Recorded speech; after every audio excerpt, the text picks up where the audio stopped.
मंगलाचरण।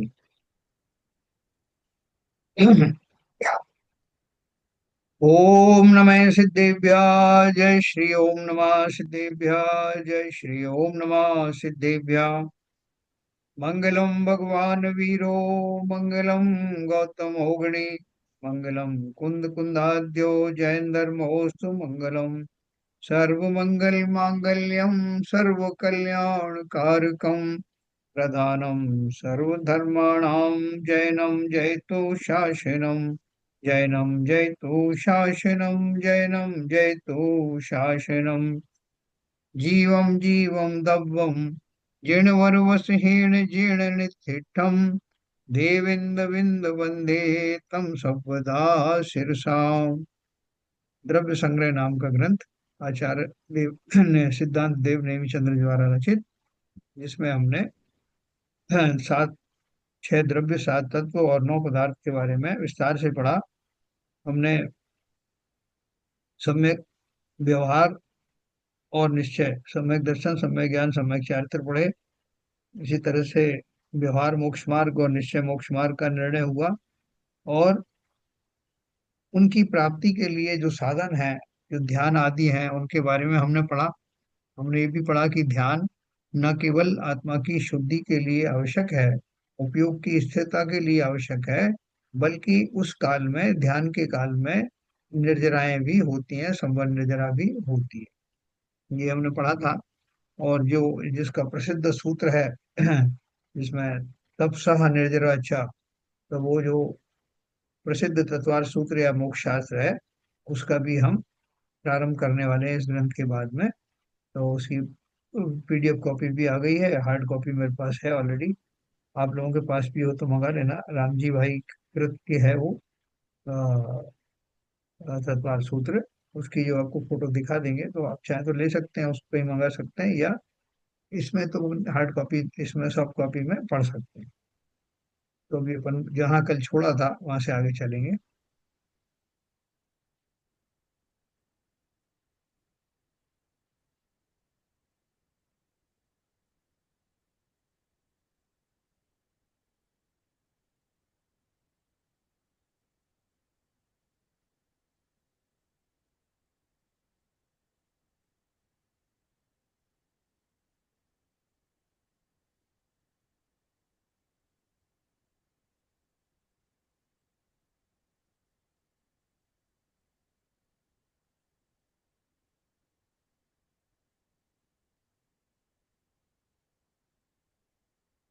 देखो,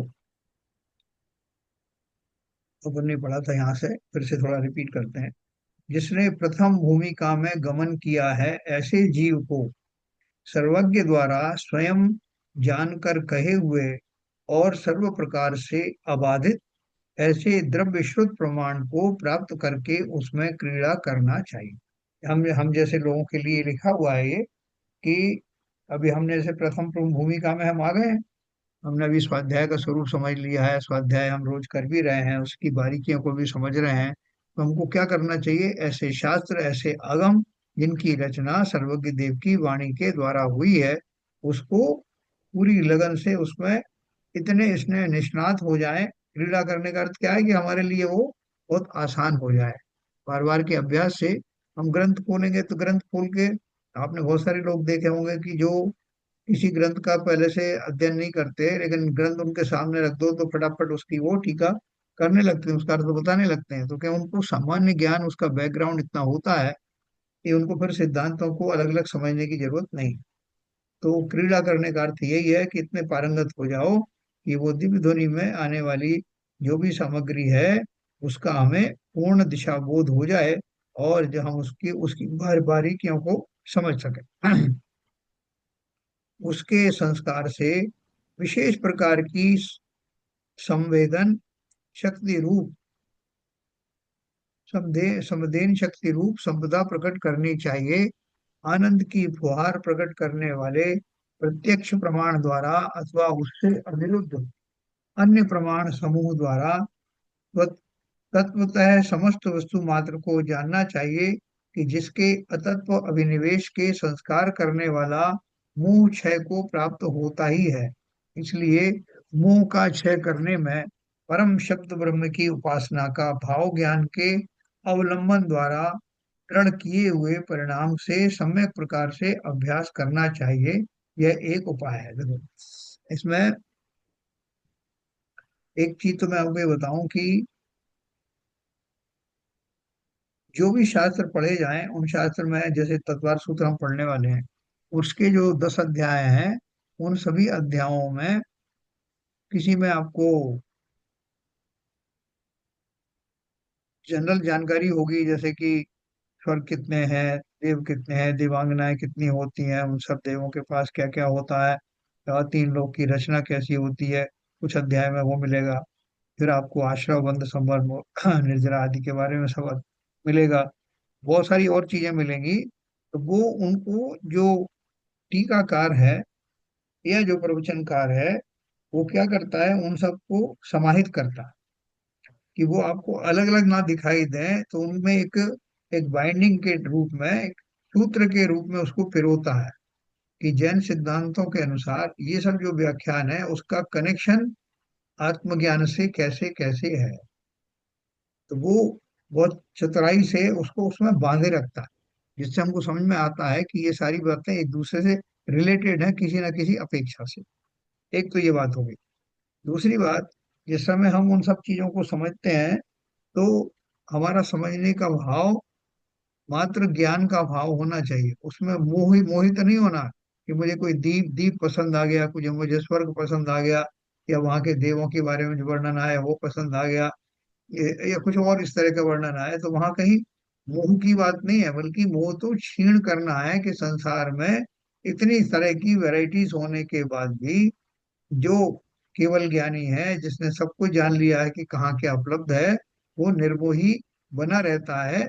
निर्मोही पना पहले धारण करने के बाद ही उसे केवल ज्ञान होता है।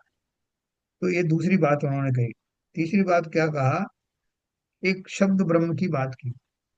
हाँ, मुंह का क्षय करने में परम शब्द ब्रह्म की उपासना का भाव ज्ञान के द्वारा अवलंबन द्वारा दृढ़ किए हुए परिणाम से सम्यक प्रकार से अभ्यास करना चाहिए। यह एक उपाय है। शब्द ब्रह्म क्या होता है भाई, किसी ने सुना क्या पहले?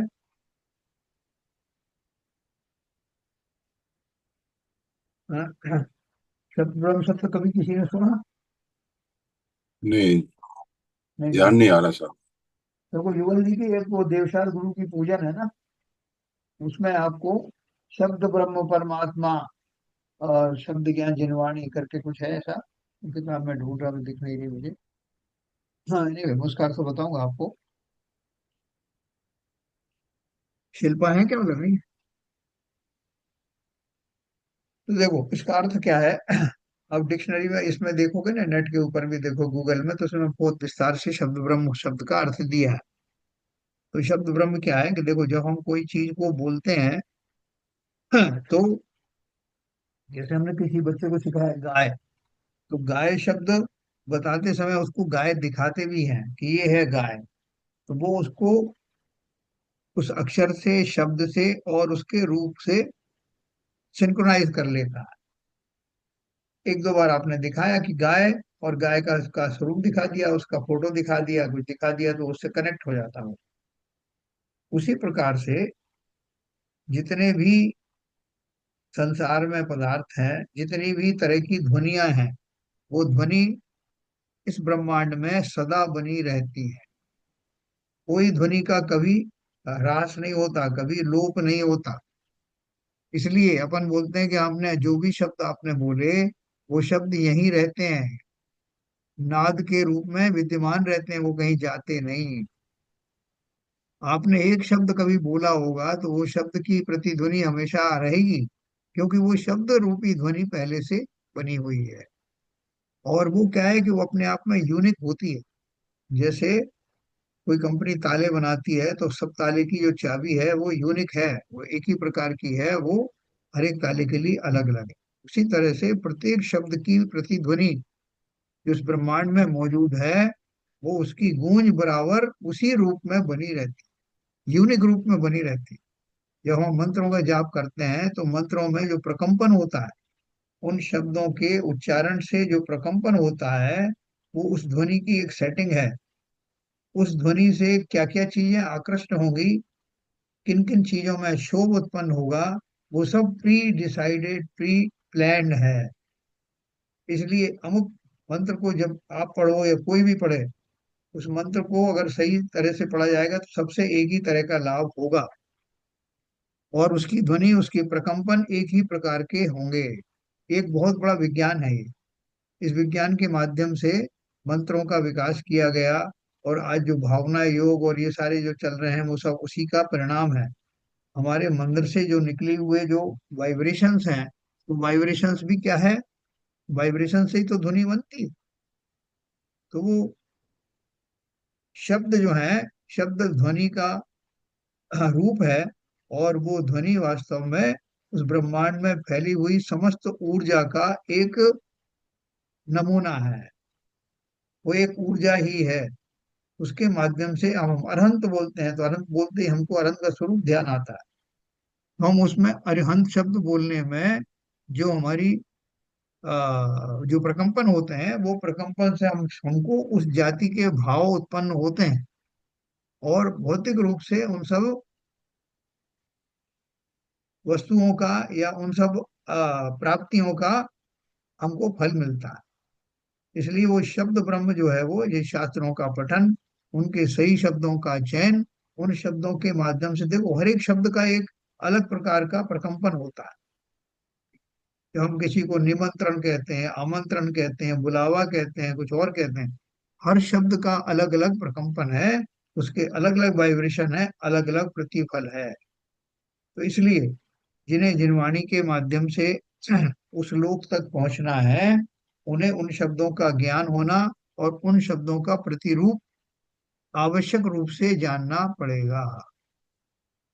ये बहुत बड़ा विज्ञान है। बचपन में हमने एक ऐसी न्यूज पढ़ी थी कि जी। जो गीता में, जो श्री कृष्ण जी ने गीता को उपदेश दिया है, वो आज भी ब्रह्मांड में उपलब्ध है, मतलब बताते हैं हाँ कि हाँ हाँ, ऐसा। बिल्कुल सही।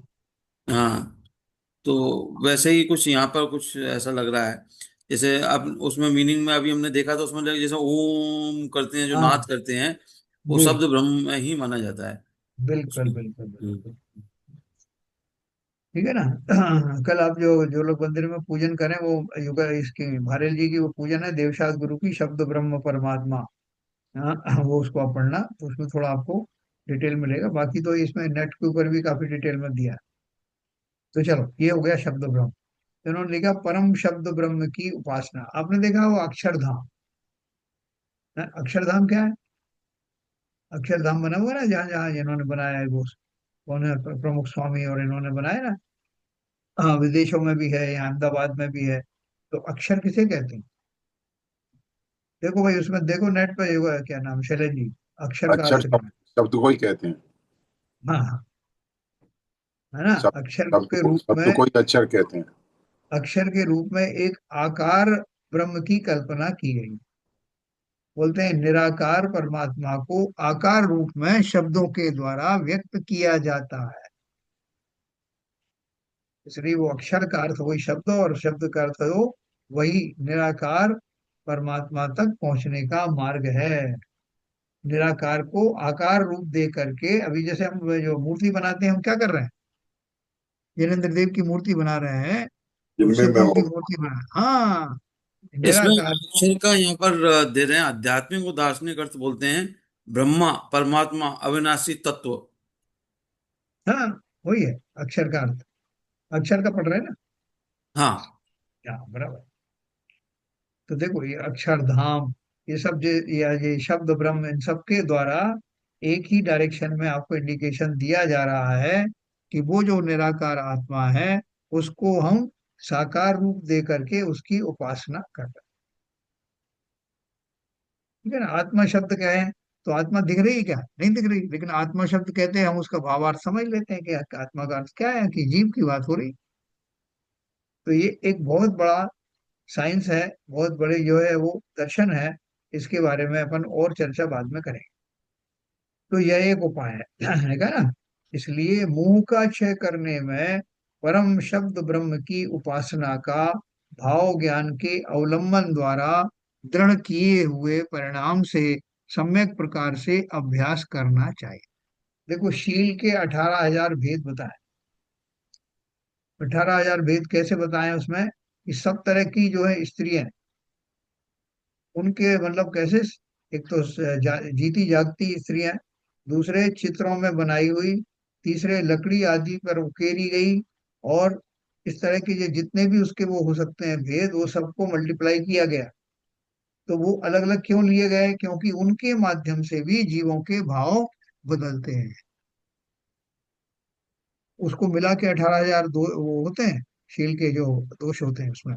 मतलब अलग अलग चित्रों को, अलग अलग भूमिकाओं को, उनके स्टेचू देखो, उनके चित्र देखो, उनके पेंटिंग देखो, सजे सजीव देखो, उन सब के माध्यम से कैसे कैसे भाव होते हैं, तो वो उसकी, ये उसका उदाहरण। तो जब इस तरह के विकारी भाव हो सकते हैं, उसी प्रकार से पॉजिटिव साइड में अक्षर की उपासना से हमें बहुत सारे पॉजिटिव भाव, वेराइटीज ऑफ पॉजिटिव भाव आते हैं, आ सकते हैं। यह एक उपाय है। तीसरा, द्रव्य श्रुत के सार पद। द्रव्य श्रुत के सार पद क्या है? भाव श्रुत ज्ञान ध्यान। नंबर एक, जिस प्रकार बांस के ऊपर बने हुए विचित्र चित्रों को धो डालने से बांस शुद्ध हो जाता है। आपने कभी बांस के जंगल में गए हो तो देखा हो, उसके ऊपर थोड़ी ऐसे नेचुरल कोर्स में कुछ लाइनें वाइनें से चित्र जैसे बने रहते हैं, वो मिट्टी के या किसी के उससे बन जाते हैं, तो थोड़ा उसको जोर से साफ करो तो वो निकल जाते हैं। तो वो उन्होंने उसकी उदाहरण दिया है, जिस प्रकार बांस के ऊपर बने हुए विचित्र चित्रों को धो डालने से बांस शुद्ध हो जाता है, उसी प्रकार यह जीव भी जब गुरु के निकट शुद्धात्म स्वरूप के प्रकाशक परमागम को जानता है, एको अहम निर्ममः, यानी शुद्धो ज्ञानी योगींद्र गोचर है, बाह्य संयोग जा भावा यत्तः सर्वे अपि सर्वदा, इत्यादि प्रकार से जानता है। इसका अर्थ तो आप समझ ही गए होंगे, एक हूँ हम, मैं एक ही हूँ, और कैसा हूँ, निर्मम हूँ। निर्मम का अर्थ क्या है? ममता रहित हूँ। अपन बोलते हैं साहब कितनी निर्ममता से उन्होंने उसकी हत्या कर दी, है ना। वो वर्ड हम उस तरह से यूज करते हैं। यहाँ निर्मम का अर्थ क्या है? कि जिसे किसी प्रकार की ममता अर्थात राग आदि नहीं हो, उसको निर्ममता कहा। एको अहम निर्मम है, शुद्धो ज्ञानी योगेंद्र योगेंद्र गोचर है, मैं शुद्ध ज्ञानी हूँ, जो योगेंद्रियों के, योगाचार्यों के, अवधि ज्ञानी आदि के, केवल ज्ञानी आदि के को मैं दिखाई देता हूँ। आत्मा की बात हो रही। बाह्या संयोग जा भावा यत्तय सर्वे अपि सर्वथा, और जो बाहर के संयोग आदि हैं वो अलग होते हैं, उनको वो इत्यादि प्रकार से वो जानता है। तथा देह और आत्मा के बीच के अत्यंत भेद को, दोनों के भेद में, दोनों में कितना अंतर है, देह में और आत्मा में कितना अंतर है, कहते हैं जमीन आसमान का अंतर।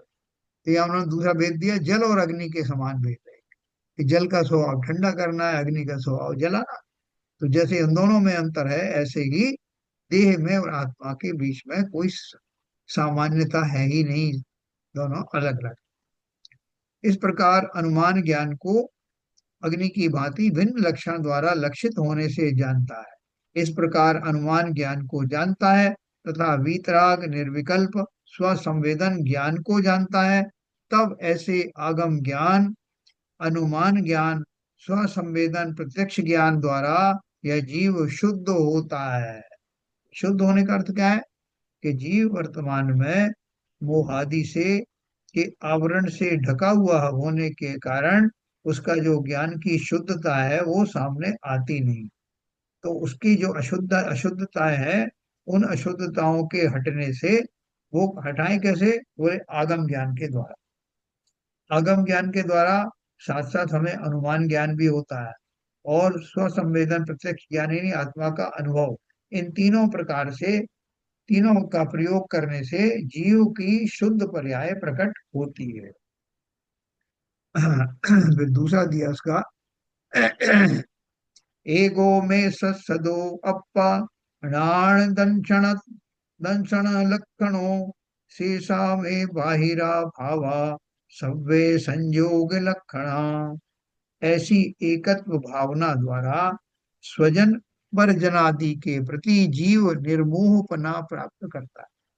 देखो सारी जनवाणी का एक ही सार है, ध्यान रखना। जो मैं अनादि काल से मोही होने के कारण अपने स्वरूप को नहीं जानता और उसी के फलस्वरूप पर को भी नहीं जानता, क्योंकि मैं सबको मिक्स कर देता हूँ, कौन सा पर है, कौन है अपना, कौन पराया, सब एक है। तो इसलिए वो बोल रहे हैं कि एकत्व भावना द्वारा स्वजन परिजनादि के बीच जीव निर्मोहपना प्राप्त करता है, और वीतराग सर्वज्ञ प्रणीत शास्त्र द्वारा एको में सदो अप्पा इत्यादि परमोपदेशक शुद्ध ज्ञान द्वारा आत्मा को जानता है। फिर विशिष्ट अभ्यास द्वारा परम समाधि काल में रागादि विकल्प रहित आत्मा का अनुभव करता है। पहले तो जानो उसको और फिर उसको अनुभव में लाओ। कि आपसे किसी ने कहा भाई साहब वो आपको नारियल देखा है आपने? बोले देखा ही नहीं, हमने तो नाम ही पहली बार सुना है। हाँ क्या होता है वो? बोले अब शब्द तो आपको बता दिया, अब आपको बताएंगे कि नारियल क्या है। तो ला के सामने प्रत्यक्ष प्रस्तुत कर दिया। बोले चलो आपने दो चीज बता दी, इसका नाम नारियल है ये हमने जान लिया, और ये किस काम आता है साहब? तो बोले ये खाने के काम में आता है। तो फिर आप पूछोगे ऐसे ही कैसे खा लेना है इसको, या कैसे खाना है, खाने की विधि क्या है, इसको खाने योग्य बनाने के लिए क्या करना है, वो सब ज्ञान आपने लिया। उसके बाद में फिर लास्ट में जब वो आपको उसका गोला मिला, तब आपने उसको खाने में इस्तेमाल किया। तो तब आपकी वो पूर्णता हुई। आपने उसको जाना ही इसलिए था कि वो आपके उपयोग में आ सके। तो ठीक उसी प्रकार से इन्होंने तीन स्टेप बताई हैं। अपना स्वरूप को जानना, पर द्रव्यों से उसकी भिन्नता का एहसास करना, और स्वद्रव्य को जानने के बाद उसको भली भांति पहचानना, उसके बारे में परिपूर्ण ज्ञान करना और उसका अनुभव करना। सभी शास्त्रों का एक ही निचोड़ है, और वो निचोड़, ये सारा इतनी वैरायटीज है ना शास्त्रों की। एक एक थे राम, एक थे राम, एक थे रावण ना, इनने उनकी पत्नी हरी, इनने उनकी मौत करी, इतनी सी बात की बातन ना, और तुलसी ने रच दिया पोथा। ये जो बात कही जाती है ना, वास्तव में ये ऐसी ही है। हम सब मुंह के वश में होके अंधे हो रहे हैं। और हम क्यों, हमको क्या चाहिए? हम सब सुखी होना चाहते हैं। तो वर्तमान में सुखी नहीं है क्या? इससे पता लगता है कि हाँ वास्तव में सुखी नहीं है। सुखी नहीं है तो हम सुख की प्राप्ति करना चाहते हैं। सुख किसे कहते हैं? निराकुलता को सुख कहते हैं। तो अकुलताएं क्या होती हैं? चाहत इच्छाओं के कारण से होने वाली जो परेशानियां हैं उनको हम अकुलताएं कहते हैं। तो चाहत क्यों होती है? तो किसको होती है? तो फिर आगे बात चलती है कि चाहत मुझे होती है। तो मुझे होती है तो मैं कौन हूँ, मेरा स्वरूप क्या है? तो वो स्वरूप की बात आती है कि जो मैं बाहर दिख रहा हूँ वैसा नहीं हूँ, तो फिर अंदर कैसा दिखता हूँ? ये सारा डिटेलिंग करते करते आप वहां पहुंच जाएंगे जो आपकी मंजिल है। हमने क्यों इतना सारा डेरिवेशंस किए? हम क्यों इतने सारे शास्त्र आदि पढ़ रहे हैं? हम क्या चाहते क्या है? कुछ नहीं चाहते। हम ये जो अपना अस्तित्व खोज रहे हैं कि मैं जो हूँ तो सही, किस रूप में हूँ, कहाँ से आया कहाँ जाऊंगा, वर्तमान में कहाँ हूँ, कैसा हूँ, मेरी दशा सुख वाली है दुख वाली है, अगर सुख वाली नहीं है तो सुख कहाँ मिलेगा, उसको मैं कैसे पता लगाऊं, किसके पास से मिलेगा? ये सारा सार इन समस्त दिव्य ध्वनि का स्वार सार है ना? तो देखो अपन बहुत शॉर्ट में ही बात समझ गया। आत्मा का अनुभव करना वही ध्यान है, वही सुख है, वही अभिलाषाओं का अंत करने वाला है, और उसके अलावा और कुछ नहीं। फिर अब ध्यान को छोड़कर, अब ध्यान किसे कहते हैं? खोटा ध्यान। अब ध्यान को छोड़कर ममत्तिम परिवज्जामि निमसम्मति बट्टी दो आलम्बणम च मे आदा अवशेषाइम भूसरे। नियम सार की ये गाथा है। अर्थात मैं ममत्व को छोड़ता हूँ और निर्ममत्व में स्थिर रहता हूँ। आत्मा मेरा आलम्बन है और शेष को मैं छोड़ता हूँ। देखो जब जीव समाधि मरण के उसमें जाता है ना, मोड में चला जाता है, तो वो भले ही ना कहे, जोरों शब्दों से ना कहे, लेकिन उसके आचरण से वो प्रकट होता है, जैसे बोलता है कि मैंने आज से अब सभी प्रकार का जो सॉलिड भोजन है वो छोड़ दिया। बोले अच्छा। फिर दूसरी बार उसने और अपने आप को तैयार किया कि अब जो बचा है यार वो भी क्यों रखा जाए। बोलता है कि मैंने लिक्विड्स में भी खाली एक दूध रखा है। तो कुछ दिन तक दूध के साथ अभ्यास करता है और तो अपने आप संतुष्ट होता चला जाता है, स्थिर होता चला जाता है। फिर बोलता है कि मैंने दूध का भी छोड़ दिया है, मैं खाली अब जल का सेवन करूँ। और फिर एक दिन जल भी छोड़ देता है। क्यों, वो किस आधार पर छोड़ता है? वो उन सब चीजों से विरक्त होता चला जाता है, शरीर से ही विरक्त हो गया। तो शरीर को टिकाए रखने वाले उन सब पदार्थों से भी विरक्त हो जाता है। तो तब वो कहता है कि मैं सबको छोड़ता हूँ। अंदर से संकल्पित होता है। उस संकल्प को इन्होंने यहाँ शब्द दिए हैं। मैं ममत्व को छोड़ता हूँ, निर्ममत्व में स्थिर रहता हूँ, आत्मा मेरा आलम्बन है और शेष को मैं छोड़ता हूँ। बोले शेष सब कौन कौन से छोड़ रहे हो आप? शरीर को भी छोड़ दोगे क्या? हाँ, बोले बिल्कुल। शरीर को छोड़ने का अर्थ है उसमें ममत्व छोड़ना। जिस तरह से मैंने मकान, जमीन, जायदाद, धन आदि को छोड़ा, तो छोड़ने का अर्थ क्या है? वो तो अपने अपने स्थान पर अभी भी खड़े हैं। छोड़ने का अर्थ है मैंने उनमें ममत्व करना बंद कर दिया। वो मेरे हैं ऐसा मानना, मेरी मान्यता में सुधर गया। इसी तरह शरीर के बारे में, तो शरीर तो वैसे भी अपने आप जो है उसका देह का जितना समय होगा उतने समय तक उस रूप में वो परमाणु बने रहेंगे, इकट्ठे रहेंगे, उसके बाद अपने आप बिछुड़ जाने वाले हैं। बहुत बढ़िया ये थ्योरी है। थ्योरी को समझने से हम कितने निर्भर हो जाते हैं। संसार में मेरा क्या है? ये शरीर भी तो मेरा नहीं, तो इसकी जिम्मेवारी भी मेरी नहीं। बोले साहब इतने सालों तक तो जिम्मेवारी ली थी, अब इसको शरीर को ऐसे ही छोड़ जाएंगे क्या? बेचारा शरीर। क्या पड़ी तुम्हें बेचारा शरीर? उत्कल परमाणुओं से निर्मित ये खाली उनका एक पिंड है। उस पिंड में क्या आसक्त होना? तो ये देखो पढ़ने पड़ा। मैं ममत्व को छोड़ता हूँ और निर्ममत्व में स्थिर रहता हूँ, आत्मा मेरा आलम्बन है और शेष को मैं छोड़ता हूँ। फिर अगला जो चिंतन है वो क्या है? आदा मज्जणाने, आदा में दंसने चरित, आदा पचखाने, आदा में संवरे जोगे। सचमुच मेरे ज्ञान में आत्मा है, मेरे दर्शन में तथा चारित्र में आत्मा है, मेरे प्रत्याख्यान में आत्मा है, मेरे संवर में तथा योग में आत्मा है। हाँ?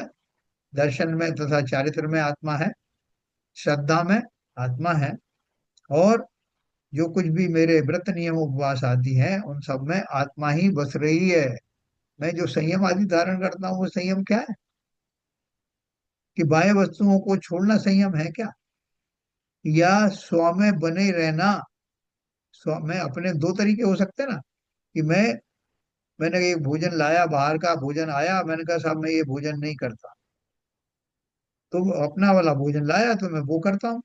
तो मैं दो तरह से कहूँ कि मैंने उसको छोड़ा है, ये कहूँ, या कहूँ कि मैं अपना ही भोजन ग्रहण करता हूँ, बाकी मुझे कोई मतलब नहीं। तो ठीक उसी प्रकार से ये व्रत नियम संयम आदि बाह्य वस्तुओं को छोड़ने का के रूप में गिने जाते हैं, माने जाते हैं, लेकिन वास्तव में उनको क्या छोड़ना? मैं मेरे वो है ही नहीं, छूटे हुए हैं। उनमें कोई आसक्ति ही नहीं है तो छूटे हुए हैं। मैं स्वयं कौन हूँ उसमें ही मेरा उपयोग लग गया, तो बाह्य वस्तुएं अपने आप छूट गए। इसलिए उस अवस्था को अप्रवृत्ति रूप से निवृत्ति रूप संयम कहा है। अब मुझे जो है कोई चला करके या ध्यान करके उन चीजों को छोड़ने की जरूरत थोड़ी। मेरी तो वैसा ही स्वभाव हो गया कि मुझे अपने अंदर के अतिरिक्त, अपने स्वभाव के अतिरिक्त बाकी किसी के प्रति कोई राग नहीं रहा। इस स्थिति को ही पर को छोड़ना कहा जाता है। ऊपर की कैटेगरी में जा रहे हैं अपन अब, सातवें गुण स्थान से ऊपर। ठीक है, ये ध्यान रखना। अपन शने शने हम विशुद्ध होते जा रहे हैं। हम उस पर्याय को छूने जा रहे हैं जो हमें अल्टीमेट पर्याय प्राप्त करनी है। होगी ही अपने आप। प्राप्त करना क्या है? हम तो अपने भावों में रहेंगे, वो पर्याय का अपने आप प्रकटीकरण होगा। मेरे में, मेरे संवर में तथा योग में आत्मा है। इन सब जो प्रक्रियाएं हैं, उन सब के माध्यम से, वो प्रक्रियाएं तो बाहरी हैं, मेरा उपयोग, स्व में होने वाला उपयोग वही संवर है, वही निर्जरा है, वही सब कुछ है। उनके अलग अलग नाम दिए हुए हैं, अलग अलग कैटेगरी। तो साहब ये व्यक्ति जो है, ये बच्चा जो है, किताब पढ़ता भी है, किताब रटता भी है, किताब को हृदयंगम भी करता है, जब एग्जाम आता है तो वो मेमोरी से लिख भी देता है। तो ये सारी दशाएं उनकी अलग अलग स्टेजेस हैं। लेकिन कुल मिलाकर एक ही है कि उसने जो कुछ सब्जेक्ट पढ़ा है, उसको उपयोग में लाता है। एगो में सास दो अप्पा, नाण दंसन लखणो, शेषा में बाहिरा भावा, सब्वे संयोग लक्षणा। इसका अर्थ अपन ऊपर पढ़ चुके हैं, बोल रहे हैं, इत्यादि सार पदों को ग्रहण करके ध्यान कर्तव्य है, ऐसा समझना चाहिए। बृहद द्रव्य संग्रह गाथा 57 में ये सब दिया है। ठीक है, ये अपन बाद में तत्वार सूत्र के बाद में एक बार बृहद द्रव्य संग्रह भी ले लेंगे, तो ये फिर से आपका रिपीट हो जाएगा, तो सब स्टेप आपकी मजबूत हो जाएंगे। इस शास्त्र का सारपद गाथा नंबर 13। सव्वे शुद्धाहु शुद्ध नया, सर्व जीव शुद्ध नय से शुद्ध हैं। समय सार गाथा 109 से 112 में श्री जयसेनाचार्य ने यह पद आधार रूप से लिया है। बिल्कुल, हमने एक बार समय सार पढ़ चुके हैं ना, सबको याद है। पढ़ चुके हैं। अब जब हम दोबारा समय सार पढ़ेंगे कभी, तो हमको लगेगा कि पहली बार पढ़ रहे हैं। क्यों लगेगा ऐसा? क्योंकि उस समय जो समय सार पढ़ा था, उसमें आपका बैकग्राउंड उतना मजबूत नहीं था, और उसके बीच में हमने इतने शास्त्र पढ़े, तो आपको वो भाषा जो है, अपन तो पढ़ते चले गए वहां पे बिना क्वेश्चन के, साहब आचार्य कुंद कुंद ने लिखी है, तो इसमें कुछ शंका की बात ही नहीं। लेकिन अब आपको उसका भाव समझ में आएगा। ये बाकी के जो शास्त्र आप पढ़ रहे हैं, उससे आपका ये जो मजबूत हो रहा है आपका बैकग्राउंड, तो आपको फटाफट समझ में आएगा और बहुत आनंद आएगा। इसलिए ये सब जो तैयारी है अपनी, उसी दिशा में है। कोमट सार या जो है बाकी के पंच परमागम पढ़ने से पहले अपन बहुत सारे और ग्रंथ पढ़। सत्ताग्राहक शुद्ध द्रव्यार्थिक नय के बल से पूर्वोक्त व्यंजन पर्यायों से सिद्ध और संसारी समस्त जीव सर्वथा व्यतिरिक्त ही हैं। सब्बे शुद्धाहु शुद्ध नया, ऐसे वचन होने से नियमसार गाथा 19 टीका पृष्ठ 46 में ये सब दिया है। सब्बे शुद्धाहु शुद्ध नया यानी सर्व जीव शुद्ध नय से शुद्ध है। तो हम शुद्ध है कि नहीं है? हम और आप शुद्ध है कि नहीं? बताओ भाई। शक्ति रूप से तो हम शुद्ध हैं। हाँ, शक्ति रूप से तो हमारी आत्मा शुद्ध है। बिल्कुल सही है। तो अभी क्या क्या प्रॉब्लम है हमको? हमारी शुद्धि कौन करेगा? हम ही करेंगे, वो तो स्वयं को ही करना पड़ेगा, कोई दूसरा थोड़ी आगे करेगा। तो उन्होंने क्या बोला है कि वास्तव में मैं वो परम शुद्ध आत्मा हूँ, परम शुद्ध आत्मा हूँ शुद्ध निराकुल सिद्धोसम, भवलोक हमारा वासना, त्रिपुरागर उद्वेष लगे पीछे, यातने शिव पद को पाया। है ना, ये बात हमेशा ध्यान में रखो। और मेरा कभी कुछ बिगड़ा नहीं। मैं कितनी बार नरकों में गया, निगोद में गया, मैं पशु आदि बना, लेकिन मेरा इतनी ज्यादा उठापटक के बीच में भी मेरा कुछ बिगड़ा नहीं। मेरा मतलब, मैं हूं कौन? मैं शरीर थोड़ा हूँ। उठापटक किसकी हुई? शरीरों की हुई। मेरा क्या हुआ? ऐसे भाव अंदर से दृढ़ रखो, तो न केवल ये पर्याय सुधर जाएगी, बल्कि आगामी जो पर्याय आने वाली हैं, उनमें उनके सुधरे रूप के फलस्वरूप अपने शुद्ध रूप का दर्शन होगा। शुद्ध नय के विषयभूत ज्ञायक भाव के आश्रय से जीव सम्यक दृष्टि होता है ना। इसके आलम्बन से मैं सम्यक दृष्टि हो जाऊंगा। जैसे मैंने पूछा कि भाई, मैं अभी इस पर्याय में शुद्ध नहीं हूं, तो वो शुद्ध कैसे होऊंगा? तो उन्होंने सिंपल बात दी है, ज्ञायक भाव के आश्रय से। काय का ज्ञायक भाव? शुद्ध नय के विषयभूत ज्ञायक भाव के आश्रय से जीव सम्यक दृष्टि होता है। है ना। ज्ञायक भाव क्या है कि मैं तो ज्ञान मात्र हूँ, मेरा और कोई काम है ही नहीं, मैं कोई पत्थर लकड़ी उठाने वाला जीव नहीं, मैं तो अपनी आत्मा में अपने ज्ञान आदि गुणों से सहित बना रहता हूँ, विद्यमान रहता हूँ, मेरा काम मात्र इतना ही। अब बोलोगे साहब ये भी कोई गुण हुआ क्या, कि खाली टाइम आप जो है ना कुछ खा रहे हो ना पी रहे हो ना कुछ और, इतने पिक्चर देख रहे हो, आप बस अपने ज्ञान की सराहना कर रहे हो कि मैं तो ज्ञान मेरा काम है, ज्ञान में मैं बना रहता हूँ। तो इससे आपको संतुष्टि या शुद्धि कैसे मिलेगी? क्या भाई मिल जाएगी क्या? अपन बोर नहीं हो जाएंगे? हैं? एक ही काम करना कि हम जानते रहना, कि क्यों जान रहे हो, क्या उसका पर्पस क्या है, उसको परम जानने सुख से की क्या मिलेगा?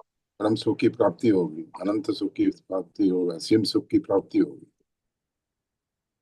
तो इस संसार के जितने पदार्थ हैं, धर्म द्रव्य को आप कहो कि धर्म द्रव्य साव चलने वाले के जीव और पुद्गलों के उसमें निमित्त बनता है, तो वो कब तक निमित्त बनता रहेगा, कब तक ये फालतू काम करता रहेगा? मुझे फालतू नहीं, ये तो उसका स्वभाव है। इस स्वभाव में जीव कब तक रहता है? अनादिकाल से अनंत काल तक रहता है। यही तो उस द्रव्य का स्वरूप है। ये काल द्रव्य अवगाहन कब से दे रहा है, कब तक देगा? उसका काम ही है, उसका वही स्वरूप है। उस स्वरूप से ही वो सुखी है। सभी द्रव्य अपने अपने स्वभाव में बने रहें, वही उनकी परम शुद्ध दशा है, वही उनका परम कर्तव्य है, वही उनके सुखी होने का आधार है। जीव द्रव्य भी सुखी है, अंदर से तो शक्ति रूप से हम अभी भी सुखी हैं, लेकिन बाहर वातावरण में हमारी पर्याय में उसकी स्वीकारोक्ति आई नहीं। जिनकी आ गई वो अभी भी सुखी हो गए, इसी पर्याय में सुखी हो गए। तो इसलिए हमको बहुत ज्यादा कुछ करने की जरूरत नहीं है। इस दशा को, अपने गायक भाव को अपना स्वभाव मान करके, स्वरूप मानकर, बाकी के सब फालतू जो छिलके हैं उनको निकाल फेंकना। जानना मेरा स्वभाव है, देखना जानना मेरा स्वभाव है, वह स्थिति केवल ज्ञानी को केवल ज्ञान रूपी पर्याय में वो प्रकट होती है। लेकिन उसके आलम्बन से क्या हो मैं ऐसा हूं, उसे एक दिन सम्यक दृष्टि बना मिल जाता है और दुखी नहीं होता। आश्रय क्या है? आश्रय है वो उसका स्वरूप जो उसके ध्यान में है। होली के रंगों से पुता हुआ व्यक्ति परेशान नहीं हो रहा है। साहब देखो आपका कैसा रंगा हुआ चेहरा, देखो तो सही आईने में जाकर के, आप कैसे बुरे लग रहे हो। वो हंस रहा है। अरे आप हंस रहे हो, देखो आपकी क्या गत हो गई। बोले भैया इसलिए हंस रहा हूँ कि मुझे मालूम है कि मैं कैसा हूँ असली में। अभी जाऊंगा, ये ऊपर का इशारा है, धो डालूंगा तो अपने ओरिजिनल उसमें आ जाऊंगा, जो मुझे पता है कि मैं कैसा हूँ। उस आलम्बन के बल पर वो निश्चिंत रहता है, कितनी भी गंदियां लगी हो। इसी प्रकार से जो ज्ञानी हो जाते हैं वो अपने ज्ञान स्वभाव के बल पर अपनी संसारी अवस्थाओं से परेशान होते नहीं। और एक दिन उन्हें अपनी जो स्वभाव है, उस स्वभाव का जब उन्हें विश्वास होता है, जिसे हम सम्यक दर्शन कहते हैं, उसी विश्वास के बल पर तो वो अपनी उस अलौकिक पर्याय को प्राप्त करते हैं। बौहारो अभियूथो अभियूथो भूयथो देशिदो दुसद्दणो भूयत्समस्सिदो खलु सम्माइठी हवै जीवो। समसार का ये गाथा है। और क्या है? चिद्रूप है, केवल है, शुद्ध है, आनंदात्मेत्यम स्मरे, मुक्त सर्वज्ञोपदेश है, श्लोकार्धेन निरूपतः। मैं चिद्रूप, केवल शुद्ध आनंद स्वरूप हूँ। है? चिद्रूप माने चित रूप, केवल शुद्ध आनंद स्वरूप हूँ ऐसा स्मरण करता हूँ। मुक्ति के लिए सर्वज्ञ का उपदेश इस आधे श्लोक से निरूपित है। देखो बार बार जो अभी अपन ने जो ऊपर वह चर्चा की थी ना, वही चिंतन क्या है कि मैं चिद्रूप केवल शुद्ध आनंद स्वरूप हूँ। वहां अपन ने क्या, इसी को बदल बदल करके अपन ने चिंतन किया ना। यहाँ अपन ने क्या चिंतन किया था, मैं निर्ममत्व हूँ। फिर अपन ने चिंतन किया कि मैं ज्ञायक भाव के आश्रय से स्वयं को प्राप्त कर सकता हूँ, ऐसा सम्यक दृष्टिपना भी मेरा होता है। अब यहाँ हमने क्या चिंतन किया, मैं चिद रूप यानी चिद्रूप केवल शुद्ध आनंद स्वरूप हूँ। मुझे, मैंने अभी आपसे प्रश्न किया था कि ये ज्ञान स्वरूपी होने से मुझे क्या लाभ है, इस ज्ञान को क्या करूं, मैं खाऊं पीऊं क्या करूं? तो वो बोले कि वो ज्ञान का मेरा स्वभाव होने से मुझे उसी में आनंद आता है। मैं ज्ञानानंद स्वभावी हूँ। लकड़ी अपने स्वरूप में, उसको क्या मिल रहा है, तो अपने स्वरूप में रह करके तुम्हें क्या मिल रहा है? तुम फर्नीचर बनाने के काम आती, तुम इस काम में आती, उस काम में आती हो, तो तुमको क्या मिल रहा है? बोले यही मिल रहा है कि मैं इस रूप में मेरा उपयोग होता, मैं इस रूप की धारी हूँ, ये सारे गुण मेरे अंदर है, इसका मुझे नाज है, मुझे इस बात का शुभ संतुष्टि है कि मैं इस रूप का धारी हूँ। ऐसे ही ज्ञानी जीवों, ज्ञानी नहीं, जितने भी आत्मा हैं, जीव हैं, उन सबका स्वभाव ही ज्ञानपना है। अपने स्वभाव को पाकर के कौन प्रसन्न नहीं होगा? बल्कि जब तक वो स्वरूप से विपरीत दशा में है, तब तक वो दुखी है। वो सारे लाइन में बैठे हुए हैं जो सब रंग से पुते हुए हैं, अपनी बारी का इंतजार कर रहे हैं कि उनका नंबर आए, वो अपना नल के नीचे खड़े हों और अपने सारे रंगों को उतार दें। तो ये जितने भी ज्ञानी हैं, और कैसे हैं, उतावले नहीं हैं, बहुत धीरज के साथ में, धैर्य के साथ में, अपने अनंत वर्षों के, अनादिकाल के जो विकारी भाव हैं, उनको शनय शनय हैं धो रहे हैं। और इस विश्वास के आधार पर कि मैं, ये जो ऊपर ऊपर का जो मेरे विभाव दिख रहे हैं, वो सब परमानेंट नहीं है, तो निकल जाएगी। तो असली क्या है, वो स्वभाव का भी उनको पूरा भान है। तो इसलिए लिखा उन्होंने, मैं चिद्रूप केवल शुद्ध आनंद स्वरूप हूँ,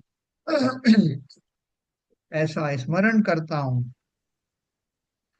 मुक्ति के लिए सर्वज्ञ का उपदेश इस आदेश श्लोक से निरूपित है। मुक्त्या सर्वज्ञोपदेश है, श्लोकार्धेन निरूपिता, इस आदेश श्लोक में ही आ गया। फिर देखो दो चीजें और बताई उन्होंने, व्रत और परम ध्यान, ये अपन आज समाप्त करेंगे। व्रत का अर्थ क्या है? व्रत तो दो तरह के होते हैं ना, निश्चय व्रत और व्यवहार व्रत। सुना है आपने? बाह्य व्रत या अंतरंग व्रत। निश्चय व्रत का स्वरूप गाथा 35 में तथा व्यवहार व्रत का स्वरूप गाथा 45 में आ गया। मैंने पढ़ा था ना, व्यवहार व्रत और निश्चय व्रत। इतना याद रखना चाहिए कि निश्चय व्रत के बिना सच्चे व्यवहार व्रत किसी के भी नहीं हो सकते हैं। निश्चय व्रत रहित व्रतों को भगवान ने बाल व्रत कहा है ना? कहा ना कि बाल व्रत और बाल तप बिना सम्यक के किए जाने वाले अनशन आदि लंघन मात्र है। वो आपका जो वैद्य है ना, वैद्य, वो बोल देता साहब ऐसा करो, आपका पेट बहुत खराब है, आप या जुकाम सर्दी हो रहा, आप 2 दिन का लंघन करो। लंघन करो अर्थात या भोजन मत करो। अरे जी, आपने अच्छा बता दिया, इसी को तो हमारे यहाँ व्रत बताया गया है। तो मैं ऐसा लंघन करूंगा तो मेरा स्वास्थ्य भी ठीक हो जाएगा, और वो सब मेरे साधर्मी भाई भी ये जानेंगे कि महाव्रती आदमी हैं। तो वो महाव्रती में और लंघन में क्या अंतर है बताओ भैया? मजबूरी में तो किए, लेकिन भावों में क्या फर्क?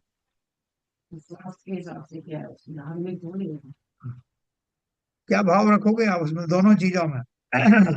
एक को परहेज बताया है वैद्य ने, उसकी क्या भाव होंगे, और एक जो वास्तव में व्रत के लिए उनका पालन करता है, उनके भावों में क्या अंतर? सर व्रत आत्मा के लिए किया जाएगा और वो शरीर के लिए किया जा रहा है। क्या सोचेगा वो आत्मा वाला, क्या सोचेगा?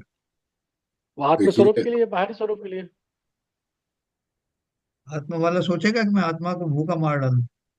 सर, जो भाव रूप से व्रत करेगा, जी। वो आत्मा में लीन होने की कोशिश करेगा, वो अंतरंग भाव है, वो हम्म।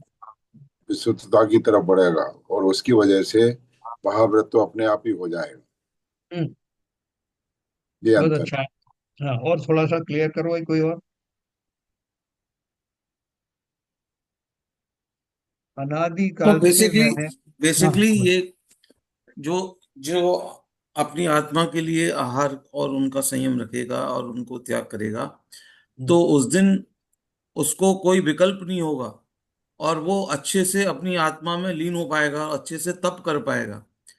क्योंकि आज जो जो भोजन क्रिया है, सब क्रियाएं, इसमें जब उसको रहता है, तो उसके लिए आपको तैयारी करनी पड़ती है, उसके लिए प्रिपरेशन होना पड़ता है। तो वो सब, और जो जो केवल अपने पेट के लिए कर रहा है, जो अपने स्वास्थ्य के लिए कर रहा है, तो उसका केवल अपना मीनिंग फास्ट से सही रहेगा कि मेरा स्वास्थ्य इससे अच्छा हो रहा है। आज नहीं खाया तो मेरे को, मेरा थोड़ा शरीर को, बॉडी को, थोड़ा मशीन को आराम मिल गया, तो इसको थोड़ा, तो वो दोनों का विचार एकदम अलग रहेंगे। देखो। नहीं, ज्ञान सागर महाराज थे, जी। जो चतुर्दशी अष्टमी का वो पूरा पूरा व्रत रखते थे। त्रयोदशी आहार के बाद उनका वो व्रत शुरू होता था, और अगले दिन जाके वो निकलता। तो वो ध्यान में लीन रहते थे पूरे इस समय में। तो वो अंतरंग भाव में अगर वो ध्यान में लीन है, तो हम्म। वह व्रत तो अपने आप ही हो जाता है, उसके लिए प्रयास नहीं करना पड़ता। आपने सही कहा। देखो, ये सेकंड स्टेज है कि मैं जैसे कहते हैं ना कि आप अपने आप को अपने सुधार में इतना बिजी रखो कि पर निंदा के भाव ही छूट जाए। एक तो ये हो गया जैसे आप सीबीएन साहब ने कहा। दूसरा क्या है कि वो जो भेद विज्ञान वाला जो चिंतन है कि किसका भोजन किसके लिए, जो शरीर ही मेरा नहीं, आत्मा का भोजन तो ये अन्नादिक पदार्थ है ही नहीं, मैं तो अपने ज्ञान स्वभाव में मस्त रहने वाला, वो चिंतन आपने सही कहा। लेकिन वो चिंतन किस प्रकार से होगा? भेद विज्ञान पूर्वक। ये शरीर आदि मेरे जब है ही नहीं, तो इनकी पुष्टि करने के भाव या इनको अन्न आदि देने के भाव, ये मेरे भाव हो नहीं सकते, ये मेरे स्वभाव नहीं है। तो मैं इस शरीर का ना तो निर्माता हूँ, ना इसका पालनहारा हूँ। मुझे तो सब ओर से विकल्पों को छोड़कर स्व में ही रमना है। शरीर का जो होना है वो होता रहे, भोजन का जो होना है होता रहे। भोजन मेरे लिए मेरा है ही नहीं, भोजन का कहीं दूर दूर तक मेरे स्वभाव से संबंध नहीं। तो ऐसा जब वो चिंतन बार बार करता है, तो भोजन के प्रति उसकी रुचि, उसका राग मोह छूटने लगता है। छठवें गुण स्थान में जो मुनिराज आहारचर्या लेते हैं,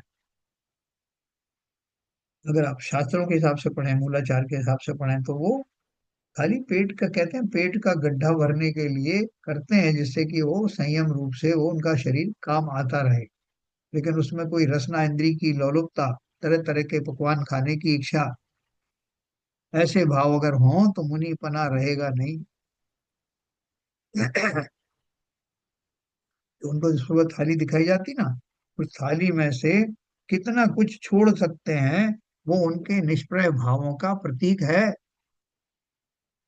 या जितना छोड़ सकता हूँ अच्छा है, कुछ ना खाऊं तो सबसे अच्छा है। इसके लिए तो उपवास करते हैं। लेकिन जब कभी कोई शारीरिक स्थिति डामाडोल होती है कमजोर, तो किंचित लेते हैं, बिना स्वाद लिए हुए लेते हैं। गिनती के वहां तो आहार के ग्रासों की संख्या भी बताई गई। ये बात अलग है, काल दोष के कारण से भले ही वो सब अनुपालन नहीं हो पाता हो, लेकिन आप पढ़े ना ग्रंथ, मूलाचार आदि ग्रंथ पढ़ोगे तो आप कल्पना से बाहर चीज है कैसे उनके भाव होते हैं। उन भावों में ही वो वैराग्यपना छलकता है, जो भेद विज्ञान पूर्वक ही हो सकता है। तो इसलिए उन्होंने बोला इतना याद रखना रखना चाहिए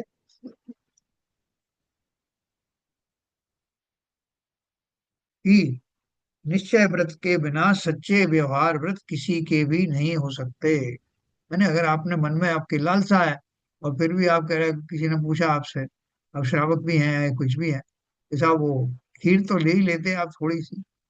आप देखो तो सही इसमें कैसी केसर डली, और उसके गुणगान कर रहा है, और वो श्रावक जो है उसका विकल्प में पड़ जाता है कि यार इतने इसकी प्रशंसा हो रही, खा लूं क्या करूं। अगर भेद विज्ञानी होगा तो इंद्रियों से प्रभावित हुए बिना एक झटके में छोड़ देगा। जब विद्यासागर महाराज को शुरू शुरू में जब उन्होंने रस छोड़े थे, तो कितना उन लोगों ने कहा, अरे महाराज जी, आपकी हेल्थ के लिए जरूरी है, महाराज ये बहुत अच्छा है, लौकी हम फलाने जगह से लाए, इतनी महंगी मिल रही थी तब भी लाए, उन्होंने लौकी छोड़ दी। हाँ इन्होंने कहा ना, उसी दिन तो छोड़ दी था, ऐसे कहा था। तो देखो, इसलिए उन्होंने कहा निश्चय व्रत रहित व्रतों को भगवान ने बाल व्रत कहा है। पांचवा है परम ध्यान की प्राप्ति का फल। तप श्रुत और व्रत में लीन होने का उपदेश परम ध्यान की प्राप्ति के लिए है, अर्थात पुरुषार्थ बढ़ाकर विकल्प तोड़कर स्वरूप में लीन होना चाहिए। उसका फल क्या है? चारों गतियों का निवारण, शुद्धात्म तत्व की उपलब्धि रूप निर्वाण, परतंत्रता की निवृत्ति और स्वतंत्रता की प्राप्ति। ये सब एक में ही आ गया है, इनको चार कैटेगरी में बांट के बताया है, लेकिन सब ये एक दूसरे से जुड़े हुए हैं। कल अपन थोड़ा सा इसका एक समीक्षा करेंगे, ग्रंथकार ने अंतिम निवेदन किया है वो आप सुनेंगे, और इसके बाद उन्होंने बहुत सारे ये शब्द दोबारा रिपीट किए हैं, आघाती कर्म क्या है, अधिकार क्या है, चक्षु दर्शन क्या है। मेरे ख्याल से ये सब आपको सब पहले से पता है, तो इसमें अपन समय नहीं लगाएंगे। इसके बिना अपन जो है तत्वार सूत्र, मोक्ष मार्ग, मोक्ष शास्त्र जो है उसको कल से प्रारंभ करेंगे। ठीक है सर, सब लोगों की इच्छा भी है, और अपन जो 10 दिन जो सब जगह होती है इसकी वाचना, अपन अर्घ भी चढ़ाते हैं क्या, तत्वार सूत्र 10 अध्याय है ना, उनका ध्यान करके अर्घ चढ़ाते हैं ना लास्ट में, तो वो अपन अर्घ, उसको अपन साक्षात पढ़ेंगे। ठीक है। गिरिजा जी आपकी तरफ से कोई कमेंट नहीं आया अभी अभी तक इसके बारे में? इसमें आपको कुछ ऐड करना है, कुछ बताना है? कैसा लगा किसकी आपको ये सब? किस चीज के लिए? ये जो हमने पढ़ा अभी, जो द्रव्य संग्रह पढ़ा, इसमें जो हाँ, द्रव्य संग्रह के माध्यम से हमने वास्तव में क्या समझा? अपनी आत्मा को ही समझा, अपने अस्तित्व को ही समझा, और अपने अस्तित्व में आना ही हमारा मुख्य ध्येय है। वही ध्येय है, वही ध्याता है, वही ध्यान है। हम्म। बाहरी संयमों को पालते हुए अभ्यंतर आना है, अभ्यंतर में मौन करना है, और अपने अस्तित्व को देखना है। यही सब तो द्रव्य, सभी द्रव्य, सभी पदार्थ, सभी तत्व, यही श्रद्धा है। ये ऐसा तो नहीं वो 8 द्रव्य हम थाली में इकट्ठे करते हैं उनका संग्रह हो? नहीं। चलो कल अपन इसका जो समराइज करेंगे कि हमने द्रव्य संग्रह ग्रंथ के माध्यम से वास्तव में क्या समझा है, वो कौन से द्रव्य थे जिनके समझते समझते हमने स्वद्रव्य में आकर के अपने आप को स्थापित किया। सारे ही शास्त्रों में यही बताया, सार उसका आत्मा ही है। समय सार है ना, समय मीन्स आत्मा, सारी चीज में आत्मा का ही सार है, अलग अलग रूप से बताया गया है। बहुत बढ़िया। बात अपने अस्तित्व की ही है। बिल्कुल बिल्कुल बिल्कुल, अभी मोक्षास्त्र पढ़ेंगे ना, तो मोक्षास्त्र भी जी वही है। तो मैं वही कह जी। रहा था कि थोड़े दिन के बाद अपन इसको सब कनेक्ट कर पाते हैं कि ये सब शास्त्रों में जो बात कही गई है हर तरह से कही गई है। हाँ हाँ, जैसे आपका वैरायटी एंटरटेनमेंट है ना, कि जी कभी एक बार डांस देख लिया, कभी एक बार ये देख लिया, देखना क्या है किस लिए, कि मनोरंजन है। जी उसी प्रकार से आत्मा का रंजन करने के लिए ये सारे विविध प्रकारों से हमको इनका आश्रय लेना होगा। तो जी। कल अपन इसको पढ़ेंगे, और दूसरा ग्रंथ कल शुरू करते हैं। चलिए जिनवाणी स्तुति करेंगे, संजय प्रकाश।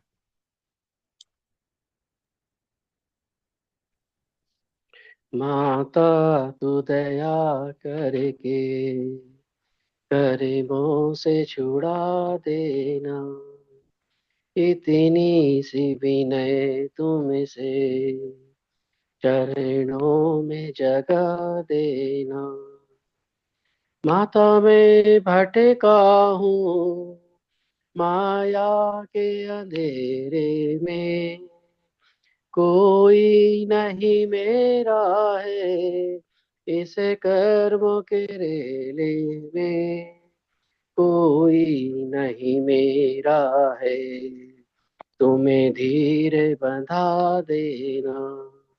माता तू दया करके कर्मों से छुड़ा देना। जीवन के चौराहे पर मैं सोच रहा कब से, जाऊं तो किधर जाऊं यह पूछ रहा मन से, पथ भूल गया हूँ मैं, तुम राह दिखा देना। माता तू दया करके कर्मों से छुड़ा देना। लाखों को उबारा है, मुझे को भी उबारो तुम। मझधार में नैया है, उसे को भी तेरा दो तुम। मझधार में अटका हूँ, उसे पार लगा देना। माता तू दया करके कर्मों से छुड़ा देना। इतनी सी विनय तुमसे चरणों में जगा देना। जनवाणी माता की जय। कार्य